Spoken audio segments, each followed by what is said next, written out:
First of all, I refer to migrants who have already gone back to their villages in the context of Manrega.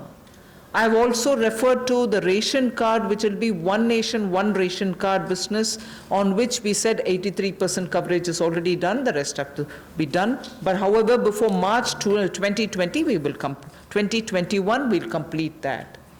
As regards migrants who are walking, which is very, very touchy and makes all of us, there's a tug at my heart when I watch this, and all of us feel terribly bad.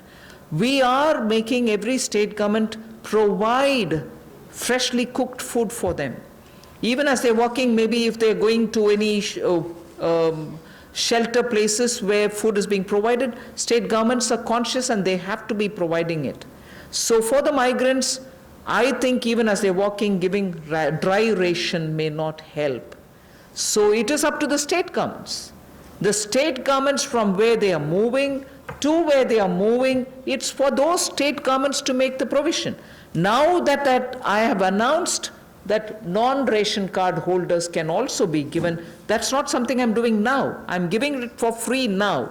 5 kgs and 1 kg chana, all that is being given for the next 3 months free, next 2 months free, 2 months free is being announced now. But till before now, we had already said that the states can, at a discounted rate of 22 rupees for rice and 21 rupees for wheat, any quantity can be lifted on credit without paying anything. State governments have been given that facility so that they can take that amount of rice and wheat and pulses so that they can cook the meal and serve it to them. So that provision has been given to the states. And to also NGOs, charitable organizations, gurudwaras, whoever wants to do it. So states and other organizations can certainly benefit by the earlier thing that was provided by central government. Now I've given this additionally, totally free, but this is also dry ration. So for people who are moving, I would think the state governments can provide them cooked meal in the nearest available shelter homes. Thank you very much, ma'am. Thank you, friends. The clarification on TDS and TCS, I would request the Revenue Secretary to. कल माननीय वित्त मंत्री ने TDS और TCS के rates के कटौती का अनाउंसमेंट किया और कल रात में ही इसके बारे में एक डिटेल सर्कुलर CBDT से उसके बारे में इशू हो गया है।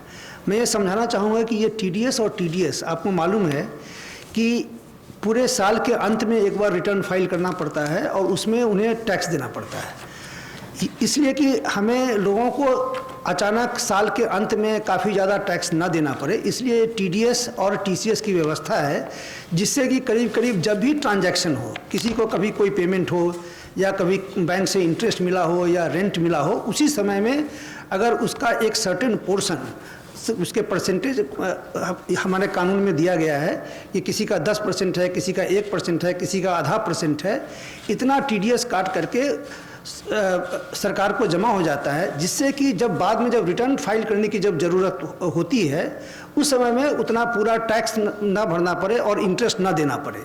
तो ये इसका जो रेट था, तो अभी जो एक सरकार ने जो निर्णय लिया है उसका पर्पस ये है कि अभी जो बिजनेस में जो पेमेंट हो रहे हैं उस पेमेंट का एक सर्टेन पार्ट 2%, 5%, 10% जो पहले TDS करता था उसमें 25% की कटौती कर दी गई है, जिससे कि लोगों को पेमेंट ज़्यादा मिले, मार्केट में लिक्विडिटी रहे। जैसे मैं एक उदाहरण देना चाहता हूं कि पहले अगर किसी कॉन्ट्रैक्टर को अगर पेमेंट हुआ तो नियम ये था कि 1% उसका TDS कट जाएगा। यदि किसी को अगर रेंट मिला अगर या बैंक से अगर इंटरेस्ट मिला तो उस पर 10% का TDS कट जाता था।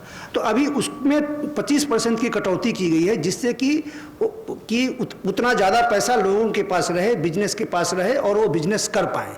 तो करीब करीब 23 ऐसे आइटम हैं जिसमें कि TDS की कटौती की गई। जैसे कि एग्जांपल मैं देना चाहूँगा कि जितने भी तरह का इंटरेस्ट है, interest on securities, interest on the in the bank accounts, dividend payments, इन सब पे 10% का टैक्स हुआ करता था, टीडीएस हुआ करता था, अब वो 7.5% होंगे। उसी तरीके से जितने भी पेमेंट्स टू दी कॉन्ट्रैक्टर है, पेमेंट्स टू दी प्रोफेशनल्स हैं, पेमेंट्स टू प्रोफेशनल उसमें 10% का टीडीएस हुआ करता था। टेक्निकल सर्विसेज में उसमें भी 10% का टीडीएस हुआ करता था, उसको भी 7.5% किया गया है। तो ये सब कि बिजनेसेस के पास थोड़ा सा पैसा रहे उनके पास और लिक्विडिटी रहे, इसके लिए किया गया है। उसी तरीके से यदि किसी ने अगर प्रॉपर्टी अगर बेची है तो प्रॉपर्टी बेचने के समय में जो पैसा मिलता है उसका 1% कट जाता था। रेंट अगर मिलता था तो उसका 10% कट जाता था, उस सब में भी कमी की गई है। उसी तरीके से एक टैक्स कलेक्शन एट सोर्स का भी था, जिसमें कि अगर किसी ने अगर गाड़ी खरीदी तो उसमें में गाड़ी की कीमत का 1% जो है सो टीसीएस कट जाता था, उसमें भी 25% की कटौती की गई है। इस तरह से मैंने कहा कि करीब करीब 23 आइटम ऐसे हैं जो टीडीएस के हैं और 12 ऐसे आइटम हैं जो कि टीसीएस के हैं, इन सभी में कटौती की गई है।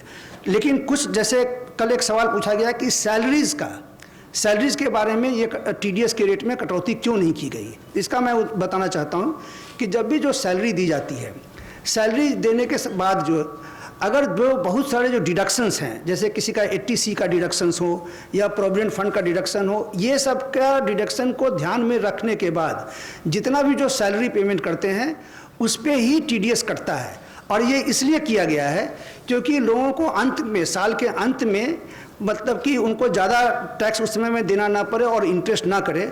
अगर मान लीजिए कि अगर उनका भी अगर हम टीडीएस अगर कम कर देते तो इफेक्टिवली जो लोग हैं, सैलरी अर्नर्स हैं, उन पर कंप्लायंस बर्डन बढ़ जाता है, क्योंकि उनको साल के अंत में उनको ज़्यादा टैक्स देना पड़ता और इंटरेस्ट भी देना पड़ता, इसलिए हमने नहीं किया है। ये भी मैं स्पष्ट कर दूं कि जो कैश विड्रॉल है जो पिछले साल सरकार ने लाया कि जिनके जो बैंक से 1 करोड़ से ज़्यादा कैश विड्रॉ करते हैं उस पर 1% का टीडीएस है। तो चूंकि हम चाहते हैं कि डिजिटल में जाएं, कैश का इतना बड़ी मात्रा में लोग कैश विड्रॉ ना करें, उनको भी हम डिस्करेज करना चाहते हैं, तो उनमें भी कटौती नहीं की गई है। उसी तरीके से जो फॉरेन में रेमिटेंस भेज रहे हैं, तो इन सब 3-4 आइटम को छोड़ करके बाकी जितने आइटम्स हैं जो कि लार्जली बिजनेस रिलेटेड हैं, जिससे कि बिजनेस को काफ़ी रिलीफ मिले, उनका हमने टीडीएस 25% कम कर दिया है।